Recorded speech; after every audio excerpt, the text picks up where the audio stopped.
इस गुड़ी पड़वा के मौके पर येवला की जग प्रसिद्ध पैठन के कपड़ों में तैयार की गई गुड़ी के कपड़े बाजार में उपलब्ध हो गए हैं, जिससे पारंपरिक गुड़ी अब पैठनी के सुंदर साज में दिखाई दे रही है। दुकानदार पैठनी कपड़े से खास गुड़ी के लिए आकर्षक वस्त्र तैयार कर रहे हैं। लाल, हरा, जामुनी, मोरपंखी जैसे विभिन्न रंगों और पारंपरिक डिजाइन में ये वस्त्र उपलब्ध है, जो ग्राहकों को ध्यान खींच रही है। आइए जानते हैं आगे क्या कहा सोनल वडेने।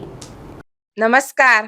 तसं बघा, आपल्या हिंदू नवी वर्षाची सुरुवात आपण आपल्या गुढीपाडवा ह्या सणापासून करत असतोय। तर ह्या गुढीपाडव्यामध्ये आपण ज्या गुड्या उभारतोय, तर यंदा ह्या वर्षी आपण ह्या गुड्या ज्या आणलेल्या आहेत त्या सुंदर अशा विविध रंगाने नटलेल्या पैठण्यांपासून आणलेल्या आहेत। त्यामध्ये आपल्याला बऱ्याच प्रकारच्या पैठण्यांच्या गुड्यांचा समावेश बघायला मिळणार आहेत।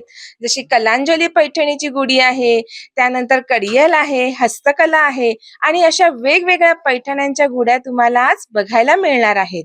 आणि यंदा की नाही, ह्या वर्षी जरा पैठण्यांच्या गुड्यांमध्ये वाढच झाली बरं का। कारण की नाही, पैठण्यांच्या किमती वाढल्यामुळे पैठण्यांच्या गुड्यांमध्ये ही थोडी वाढ झालेलीच आहे।